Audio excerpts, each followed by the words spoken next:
Hola a todos, soy Facundo Villamil, jefe de trabajos prácticos de la tercera cátedra de anatomía y residente de tercer año de neurocirugía del Instituto Fleni. Hoy les voy a hablar de cráneo y fosa palatina. La idea de esta clase es describir brevemente la anatomía topográfica del cráneo para que ustedes puedan entender las relaciones de estas estructuras. Describir principalmente la fosa palatina, ¿sí? Intentar también hablar de un enfoque terapéutico quirúrgico para que ustedes puedan tener una visión integral de la anatomía macroscópica del cráneo y de esta región en particular. Bueno, para empezar vamos a hablar un poco de las generalidades del cráneo, ¿sí? Esta es una bóveda ósea que para nosotros los neurocirujanos es elemental conocer en detalle porque a través de esta bóveda nosotros accedemos a las distintas estructuras, ¿sí?, del cerebro y de los nervios craneales. Para empezar a describir esta cavidad ósea, ¿sí?, vamos a hablar primero de dos cosas fundamentales, que es que los huesos del cráneo son los que van a estar justamente recibiendo al sistema nervioso central, al cerebro, ¿sí?, que van a ser 8, un frontal, 2 temporales, un hueso occipital, 2 huesos parietales, un hueso etmoides y un hueso esfenoides, ¿sí? Y a su vez, estos se van a articular en mayor o menor medida con los huesos de la cara, que ya no van a estar en contacto con el cerebro, ¿sí?, pero que van a generar algunas regiones comunes a la cara y al cráneo, como la que vamos a describir más adelante, que es la fosa palatina. Los huesos de la cara serían 14, ¿sí?, que son 2 palatinos, un vomer, 2 lagrimales o unguis, también los van a encontrar, 2 huesos nasales, los 2 cornetes, ¿sí?, superiores, el maxilar superior, que también se encuentra de manera doble, el maxilar inferior o mandíbula, que es un hueso único, y el hueso cigomático malar, que van a ser también 2 huesos, formando así la totalidad de los huesos de la cara. Como les dije, primero vamos a hablar de un poco una visión resumida de estas cuestiones, ¿sí? Esto que les muestro acá es una visión lateral de un cráneo. Vamos a hablar dos cositas de los puntos craniométricos, ¿sí? Hay algunos de ellos que no son muy importantes para la práctica médica, pero hay otros que sí. Nosotros los usamos mucho como neurocirujanos, más que nada para definir los abordajes y demás. Los que les resalté ahí con color violeta son los que yo creo que son más importantes. Fíjense, el nasion, ¿sí?, que va a ser donde los huesos nasales articulan con el hueso frontal. La glabela, que es una prominencia frontal. El terion es la unión de varios de estos huesos del cráneo. Si va a ser el frontal por un lado, el parietal por el otro, el esfenoides y el temporal, ¿sí? Y por ahí es donde nosotros hacemos el abordaje terional, que nos va a dar acceso a la fisura silviana del cerebro. Seguimos un poco para arriba, vamos a tener el bregma, que es donde se unen por un lado la sutura coronal con la sutura sagital, el vértex apenas por atrás, que es el punto más alto del cráneo. Si seguimos por la línea media hacia posterior, nos vamos a encontrar lambda, que lambda es justamente la unión de la sutura sagital con la sutura lambdoidea. Seguimos por la misma línea media, vamos a encontrarnos con el ilion, ¿sí?, que coincide justamente con la protuberancia occipital externa, un punto clave para nosotros también, porque ahí es donde nosotros calculamos que está la confluencia de los senos venosos del cerebro o la prensa del ófilo.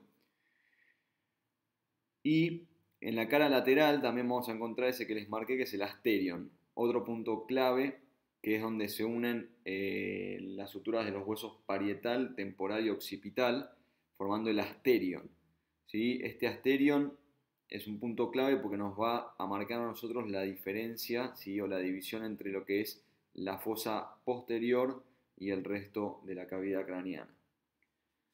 Muy bien, seguimos. Vamos a ver ahora una cara del endocráneo, ¿sí?, o sea, lo que sería la base del cráneo. Esto es clave que lo entiendan y también obviamente muy tomado. Vamos a hablar primero de la división, ¿sí?, del endocráneo en 3 fosas, una fosa anterior, media y posterior, y acá prestar especial atención y anoten, ¿sí?, los límites, ¿tá? La fosa anterior va a estar separada de la fosa media por lo que es el reborde del ala menor del esfenoides, la apófisis clinoides anterior, el canal óptico o conducto óptico Y después lo mismo para el otro lado, apófisis clinoides posterior y nuevamente reborde del ala menor del esfenoides. ¿Sí? Eso divide la fosa anterior de la media. La media va a estar dividida de la anterior por los límites que acabo de nombrar y separada de la fosa posterior por lo que es el peñasco del hueso temporal o límite superior de la porción petrosa del hueso temporal, el cabum de Meckel, las apófisis clinoides posteriores, el dorso de la silla turca y después lo mismo que antes, para el otro lado lo mismo. Apófisis clinoides posterior, cabum de Meckel y peñasco nuevamente. Otra cosa que quiero que aprovechemos para ver acá son algunos de los accidentes óseos, ¿sí? Que les van a preguntar también y que tienen que saber, que es, en la fosa anterior vamos a ver la crista gali, ¿sí? Apófisis crista gali del hueso etmoides, que tiene justo a los costados la que es la foramen escribosos etmoidales, que es por donde van a pasar los filetes nerviosos del primer par craneal, ¿sí? Cuando nos vamos para la fosa media, nos vamos a encontrar, bueno, en la línea media la silla turca, ¿sí? Que es donde va a estar la glándula hipófisis.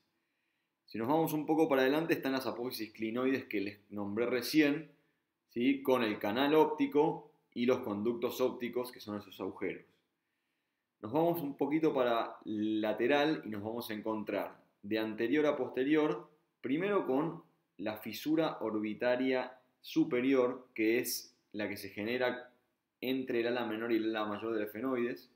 Apenas atrás nos vamos a encontrar con el foramen redondo o redondo mayor, ¿sí? Que es donde va a estar saliendo justamente la rama B2 o maxilar. Atrás vemos un foramen más grande, ¿sí? Que es ovalado y justamente se llama el foramen oval, que es donde va a salir la tercera rama del nervio trigémino o B3. Apenas atrás y lateral nos encontramos con este foramen más chico que es el foramen espinoso o redondo menor, ¿sí? Por ahí va a ingresar la arteria meningia a la fosa media. Y atrás de esto nos encontramos con el foramen lacerum, ¿sí? O foramen rasgado posterior, que tiene al ladito nomás el hiato del nervio petroso menor y el hiato del nervio petroso mayor. ¿Sí? Eso fue un pequeño repaso de la fosa media. Y la fosa posterior, que bueno, ya les dije cómo estaba limitada hacia adelante, ¿sí? Peñasco, apófisis clinoides posteriores, dorso de la silla, y hacia posterior va a estar limitada justamente por esos surcos que ven atrás, que son los surcos del seno transverso, y en el medio la eminencia occipital interna o eminencia cruciforme, ¿sí? Que en todos esos límites es donde se va a insertar la tienda del cerebelo, que es una dependencia de la dura madre, una de las meninges cerebrales, ¿sí? Y esta tienda del cerebelo, insertándose en todos esos límites, va a separar la fosa posterior de todo el resto de la fosa media y anterior. En la fosa posterior lo que vamos a ver a grandes rasgos es, si seguimos la línea media, vamos a ver, bueno, primero el clivus, ¿sí? Que es parte del hueso occipital, y si seguimos el clivus nos va a llevar hasta el foramen magno. A los laterales del foramen magno vamos a ver, primero ese agujero grande que se ve que es el conducto auditivo interno, ¿sí? Y si nosotros seguimos para atrás y para abajo nos vamos a encontrar con el foramen yugular, uno de los forámenes más grandes de la fosa posterior, que es por donde van a entrar y salir varios de los pares craneales, ¿sí? Lo que son los pares bajos, 9, 10, 11 y 12. Si nos vamos al foramen magno de vuelta, van a ver que hay dos agujeros que están en la parte anterior, que se llaman los forámenes condilios anteriores o conductos del hipogloso, que por ahí es donde va a salir el 12º par craneal o nervio hipogloso. Muy bien. Esto es un pequeño repaso con un dibujo. Yo acá les puse unas fotos de un cráneo que tengo acá yo en casa, ¿sí? Que básicamente lo que les quiero mostrar es que se ven de manera muy parecida a estos forámenes que les estuve nombrando, y que bueno, obviamente si ustedes pueden conseguir para practicar con un cráneo, desde ya que les vendría muy bien, porque este hueso lo van a ver ahora y después lo van a volver a ver en locomotor y después obviamente en neuroanatomía con más detalle. Quiero que vean cómo se ve la lámina cribosa del etmoides, ¿sí? Con la apófisis crista gali en la fosa anterior. ¿sí? Que bien se ven los límites entre la fosa anterior, media y posterior. Quiero que noten la manera escalonada que tiene esto. La fosa anterior es la que está más arriba, después la fosa media un poco más abajo y la fosa posterior es la que está más abajo de todas, ¿sí? Como si fuera una escalera, ¿sí? Los peldaños de una escalera. Miren, bueno, los conductos y los agujeros ópticos, las apófisis clinoides, la silla turca, los costados de la silla turca, ¿sí? Los forámenes redondo mayor más para adelante, el oval y el redondo menor o espinoso, ¿sí? Que bien se ve el foramen rasgado posterior o lacerum. Y si siguen para atrás, ya a la fosa posterior, ¿sí? El dorso de la silla, el clivus. Ahí están también los conductos auditivos internos, el foramen yugular y obviamente el foramen magno. Vemos una visión de la fosa media también, donde podemos ver un poco mejor, fíjense, la fisura orbitaria superior. Fíjense que bien se ve ahí cómo se abre entre el ala menor y el ala mayor del efenoides. Y por debajo de este, bueno, vemos ahí al foramen redondo. Una particularidad del foramen redondo es que lo van a ver en la cara endocraniana, ¿sí? De la fosa media, pero este no lo van a ver en la cara externa, ¿sí? ¿Por qué? Porque desemboca en la fosa pterigo-palatina, ¿sí? Así que ahora cuando lo veamos más en detalle se los voy a explicar, pero es una particularidad, ¿sí? Que este foramen no lo van a ver en el exocráneo. Después atrás de este ven, bueno, el foramen oval y en la fosa posterior ahí se ven bien los conductos auditivos internos y el foramen yugular. ¿Sí? Lo mismo, una vista un poco más detallada de la fosa posterior. Lo que le quiero mostrar es en la imagen de la izquierda que bien se ven los surcos del seno transverso, ¿sí? Estos senos recolectan la sangre de todo el cerebro y van a desembocar luego a través del seno sigmoideo en la vena yugular que va a salir por el foramen yugular justamente, ¿sí? No se preocupen, en esta instancia de la rotación del locomotor ustedes tienen que conocer los forámenes y saber el contenido, pero no se asusten porque después ese contenido lo van a entender con más detalle en esplagnología y en neuroanatomía. Y en la imagen de la derecha, bueno, se ve con un poco más de detalle también la fosa posterior. Lo que les quiero mostrar es lo bien que se ven los conductos auditivos internos, como justo por debajo en la articulación de los huesos temporales con el hueso occipital se ve el foramen rasgado posterior o foramen yugular, que por ahí es donde va a salir la vena yugular y los pares bajos. Y bueno, obviamente como protagonista en el centro el foramen magno, que si se fijan bien se ven los forámenes condidios anteriores o conductos del hipogloso en su cara anterolateral de ambos lados. Y por último, una cara de lo que sería el exocráneo, ¿sí? La base del cráneo visto desde exterior, que les voy a comentar dos, tres cositas nada más. Vamos por la línea media de anterior a posterior. Lo primero que vamos a ver, bueno, es el hueso maxilar, que va a estar articulado con el hueso palatino, formando ambos el techo óseo de la boca. Seguimos por la línea media, van a ver lo que es ese hueso en forma de quilla, que es el hueso vomer, ¿sí? Y si seguimos para atrás ya nos encontramos con el clivus, la parte externa del clivus del occipital. ¿Sí? En este punto quiero parar un segundito. Desde el vomer, si nos vamos para afuera, vamos a ver bien lo que son las apófisis o procesos pterigoides, ¿sí? Y entre el vomer y los pterigoides, las coanas, ¿sí? Que sería la apertura posterior de las fosas nasales. Cuando seguimos un poco para atrás, por la línea media, los costados del clivus, lo que van a ver, bueno, por un lado es el foramen rasgado anterior o foramen lacerum, que también lo van a ver en la cara interna o del endocráneo. Y ahí, si nos vamos un poco para afuera, van a ver bien el foramen oval, que ya se los habíamos nombrado en la fosa media también, y justo posterior y lateral al foramen oval, el foramen espinoso o redondo menor. Muy bien. Seguimos por el clivus, por la línea media, hasta el foramen magno. Nos vamos a encontrar justo lateral de la cara anterolateral del foramen magno, los cóndilos del occipital, ¿sí? Y si seguimos yendo hacia lateral, nos vamos a ver entre los cóndilos y las apófisis estiloides dos agujeros grandes, que va a ser el posterior, el foramen yugular, y el anterior, va a ser la abertura externa del conducto carotídeo. ¿Sí? Que, bueno, por uno va a pasar la vena yugular y por el otro, obviamente, la arteria carótida interna. Si seguimos yendo un poco hacia lateral, nos vamos a encontrar con la apófisis estiloides y más hacia lateral la apófisis mastoides. ¿Sí? Entre esos dos se encuentra un agujero que se llama el agujero estilomastoideo, que por ese agujero es donde va a emerger el nervio facial. ¿Sí?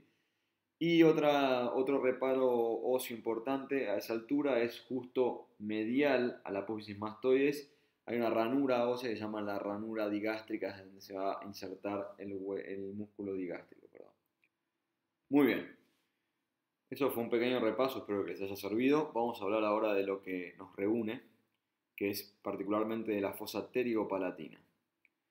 Un par de cosas para aclarar de esta. Primero, que es una región común a la cara y al cráneo. ¿Por qué? Porque los huesos que vamos a ver acá comprometidos van a ser tanto algunos del cráneo como algunos de la cara. La otra cosa es que esto es un tema muy tomado, ¿sí? Es muy tomado porque tiene límites precisos, porque es fácil de describir, porque es complejo, y es un muy buen tema para preparar para los orales. ¿Sí? Yo sé que ahora no vamos a tener orales, pero después para el final o lo que sea es un muy lindo tema para preparar. ¿Sí? La fosa pterigo-palatina, que como ahí dice entre paréntesis, se denominaba previamente fosa pterigo-maxilar, es el trasfondo de la fosa infratemporal. ¿Sí? No vamos a hablar de la fosa infratemporal hoy porque nos va a tomar mucho tiempo, pero sepan que es lo que se encuentra bien profundo a esta fosa infratemporal. Yo acá les estoy mostrando una diapositiva de un cráneo que tengo acá yo, ¿sí? Y fíjense en la imagen de arriba, esa flecha violeta está apuntando justamente a lo que es la fosa pterigomaxilar, ¿sí? O pterigopalatina. No es fácil de encontrarla en el cráneo cuando uno no está acostumbrado, ¿sí? Así que la tienen que ir a buscar ahí. Fíjense, está justo en lo que es en el fondo de la articulación entre la apófisis pterigoides y la tuberosidad del maxilar. ¿Sí? En las dos imágenes de abajo se ve con un poco más de detalle. Fíjense que está por debajo de la arcada cigomática. Atrás lo que la limita es la apófisis pterigoides, ¿sí? El borde anterior de la apófisis pterigoides. Y adelante o anterior el maxilar superior. ¿Sí? Así que cuando ustedes la describan, la van a tener que ir a buscar ahí al fondo. Les voy a hablar ahora primero de los límites. ¿Sí? Esta fosa, la fosa pterigo-palatina, se suele describir como una pirámide invertida. ¿Sí? O sea que tiene una base superior y un vértice inferior. Vamos a hablar de las paredes. La pared anterior está dada por lo que es la cara posterior de la tuberosidad del maxilar. La pared posterior va a ser, como ustedes ven ahí, la parte anterior o cara anterior del proceso o apófisis pterigoides. El extremo superior, o sea la base, va a estar dada por el ala mayor del efenoides y lo que es el extremo inferior o el vértice va a estar dada por el conducto palatino mayor, que es justo donde articulan el maxilar, o sea, la tuberosidad del maxilar y la apófisis pterigoides. La pared medial va a estar dada por la lámina perpendicular del hueso palatino, ¿sí? Un hueso de la cara, y el límite lateral es la fisura pterigomaxilar, que en realidad el límite lateral está abierto, ¿sí? Está abierto hacia la fosa infratemporal. ¿Ok? Fíjense este dibujo que yo les puse acá, ¿sí? Es un dibujo muy fácil de hacer. Yo siempre en mis clases prácticas lo dibujaba en el pizarrón, pero se los puse así, lo dibujé yo en el PowerPoint en un segundo y ustedes lo tienen que practicar de dibujar en un papel, ¿sí? Porque de esta manera lo van a entender y realmente se les va a simplificar bastante, además de que si aprenden a hacer este dibujo quizás lo puedan usar como tema en un final o en un examen oral, ¿sí? Fíjense, lo mismo que hablamos recién. Hacia anterior nos queda la tuberosidad del maxilar. Hacia posterior, ¿sí? Nos queda la cara anterior de la apófisis pterigoides. Hacia superior, el ala mayor del efenoides, la base. Hacia inferior, el conducto palatino mayor en el vértice. La cara medial, la lámina perpendicular del palatino. ¿sí? La verdad que este esquema está bueno, apréndanselo. Al lado o a la derecha les puse un dibujo, ¿sí? Donde se ve cada una de estas caras también, para que entiendan cómo se representa en la realidad. Una cosa de las que quiero que empecemos a hablar también es que esta fosa tiene varias comunicaciones, ¿sí? Así que miren el dibujito. Hacia anterior y superior se va a abrir la fisura orbitaria inferior, ¿sí? Por la cual la fosa palatina se va a comunicar con la órbita. En su pared medial nos vamos a encontrar con el foramen esfenopalatino, que va a comunicar la fosa palatina con la cavidad nasal. En lo que es la pared posterior nos vamos a encontrar bien arriba con el foramen redondo, que si se acuerdan estaba en la cara endocraniana en la fosa media, ¿sí? Por acá va a entrar el nervio maxilar a la fosa y va a dar todas sus ramas, ¿sí? Seguimos por lo que es la cara posterior, nos vamos a encontrar por un lado con el conducto pterigoideo, que era el antiguo conducto ovidiano, ¿sí? Por el cual va a ingresar el nervio ovidiano, un nervio autonómico. Por abajo el conducto palato-vaginal, ¿sí? Que va a comunicar la fosa palatina con la faringe, ¿sí? Por ahí van a salir un nervio faríngeo y una arteria faríngea, de la cual ahora vamos a hablar. Y abajo, ¿sí? En el vértice, van a haber unos conductos palatinos menores y el conducto palatino mayor, que van a estar encargados de comunicar justamente la fosa palatina con la fosa palatina. ¿Bien? Así que bueno, este esquema se lo aprenden. Bueno, esta diapositiva habla del contenido de la fosa palatina, ¿sí? Les voy a ir explicando esto paso a paso, no se asusten. Algo que quizás les serviría a ustedes hacer como tarea es, yo ahora les voy a ir diciendo por qué foramen pasa cada una de las cosas. Entonces ustedes vayan tomando nota y ármense un cuadrito que diga por tal foramen qué pasa y demás, ¿sí? Así lo tienen ordenado. Les voy a hablar primero del contenido nervioso, ¿sí? Acá el protagonista va a ser el nervio maxilar, ¿sí? Que es el que va a entrar por el foramen redondo. Este nervio maxilar, una vez que entre, va a dar distintos ramos, ¿sí? Los primeros, los que van a ir más para arriba, van a ser el nervio infraorbitario y el nervio cigomático, ¿sí? Que va a ir para la fisura orbitaria inferior. Después, por los forámenes alveolares, van a entrar los nervios alveolares superiores posteriores, ¿sí? Por los forámenes palatinos, hacia inferior, va a entrar el nervio palatino menor por el foramen palatino menor y el nervio palatino mayor por el, obviamente, foramen palatino mayor. Por el foramen esfenopalatino va a pasar el nervio nasopalatino, ¿sí? Que es ya la rama terminal del nervio maxilar. Y otra estructura nerviosa que va a ocupar esta fosa va a ser lo que se llama el ganglio pterigopalatino. ¿Sí? Este ganglio es una dependencia del nervio maxilar que va a recibir lo que es el nervio del conducto pterigoideo o nervio vidiano, ¿sí? Que va a entrar por el conducto pterigoideo de la fosa, se van a astomosar con este ganglio, ¿sí? Y de este ganglio van a nacer algunas ramas, de las cuales uno va a ser el nervio faríngeo, que se va a ir por el conducto palato-vaginal a la faringe. ¿Ok? Bueno, eso con respecto al contenido nervioso. Con respecto a lo que es el contenido arterial, es la arteria maxilar la que va a dar acá las ramas, ¿sí? Vamos a tener una arteria infraorbitaria que se va a ir por la fisura orbitaria inferior a la órbita. Vamos a tener una arteria del conducto pterigoideo que va a ir obviamente por el conducto pterigoideo. Una rama faringia, esta rama se va a ir a la faringe por medio del conducto palato-vaginal. Una arteria palatina descendente que se va a ir por el foramen palatino mayor. Las arterias palatinas menores que se van a ir por los forámenes palatinos menores también.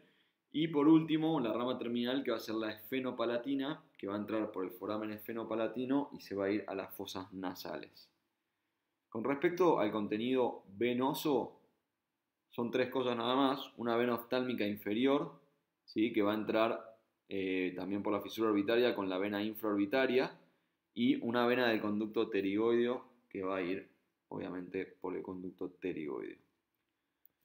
Por último, ¿cuáles son las comunicaciones? ¿Sí? Otra cosa muy importante siempre que describan una fosa, ¿sí? Es los límites, el contenido y las comunicaciones.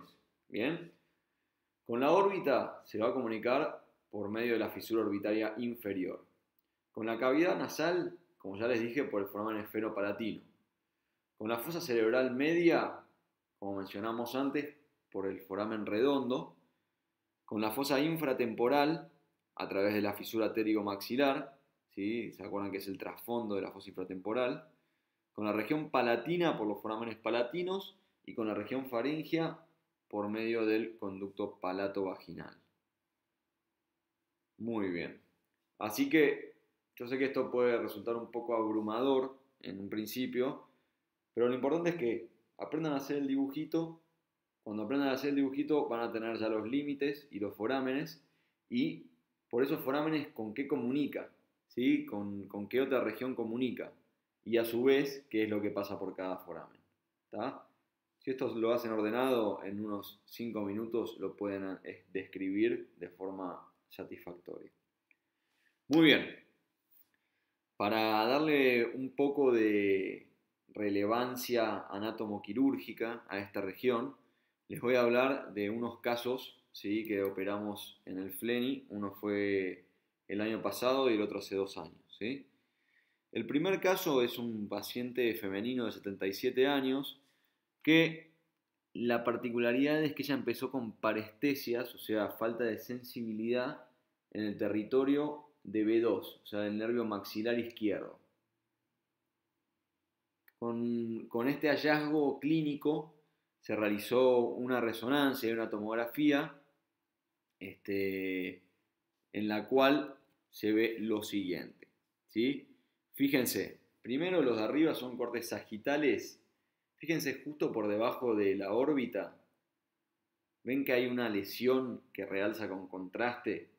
¿Sí? Bueno, esa lesión que está justo por atrás del seno maxilar y abajo de la órbita se ubica en la fosa pterigomaxilar o pterigopalatina, que es la que está en cuestión. Ahora miren también en los cortes de abajo, ¿sí? Que son cortes coronales. Fíjense justo por debajo de la órbita, ocupando toda la fosa pterigopalatina y parte de las fosas nasales, se encuentra esta lesión, ¿sí? La lesión se extrajo, ¿sí? Se realizó una muy buena exéresis quirúrgica. Acá les muestro una foto de la resonancia posoperatoria. Fíjense que se pudo sacar casi en su totalidad. Y la anatomía patológica nos dio que es un carcinoma adenoide quístico, típico cáncer que se genera de las glándulas, ya sea lagrimales o en este caso también pueden haber sido las glándulas de las fosas nasales. ¿Sí? La paciente anduvo bien y ahora obviamente la seguimos controlando. Y el otro caso que les voy a presentar es el caso de un paciente de 65 años, ¿sí? Que paciente consultó básicamente porque tenía exoftalmos, o sea, una protrusión del ojo izquierdo, ¿sí? Y algunos síntomas que se debían más que nada a la compresión y a la parte de la congestión venosa de la órbita.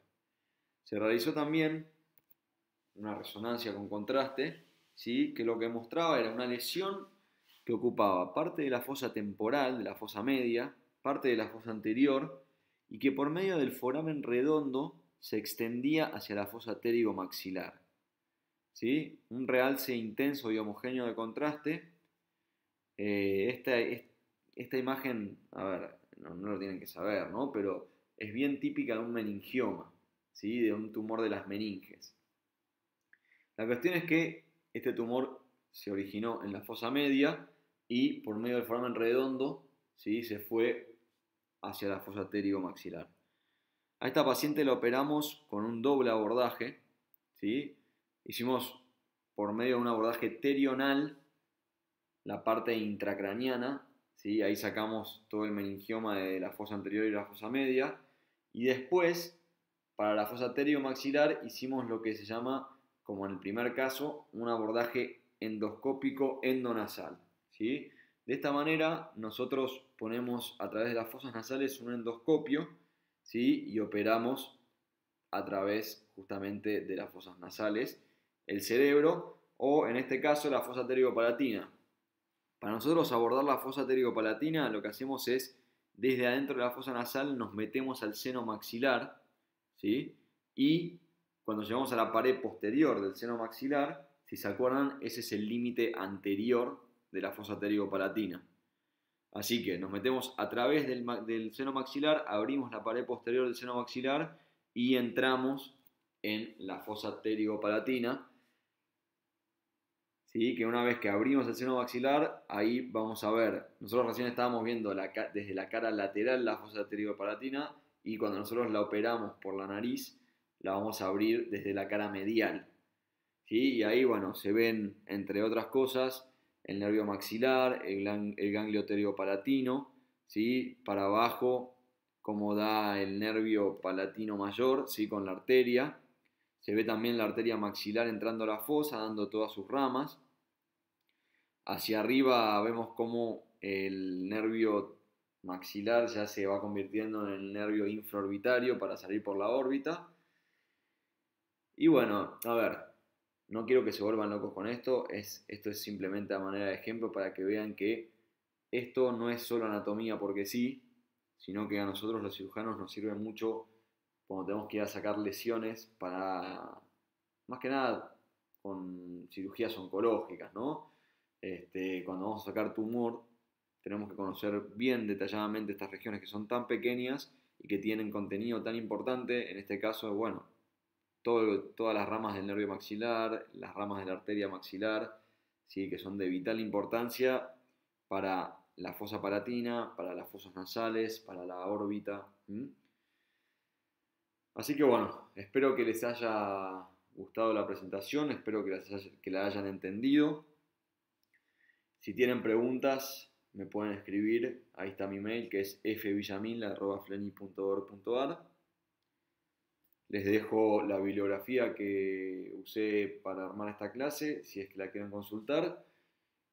Y bueno, la idea, como ya les dije, es que ustedes puedan describir la fosa, que la puedan dibujar, que puedan saber cuáles son los límites, cuáles son las comunicaciones y cuál es el contenido. ¿Sí? Con eso va a ser más que suficiente. Hasta luego y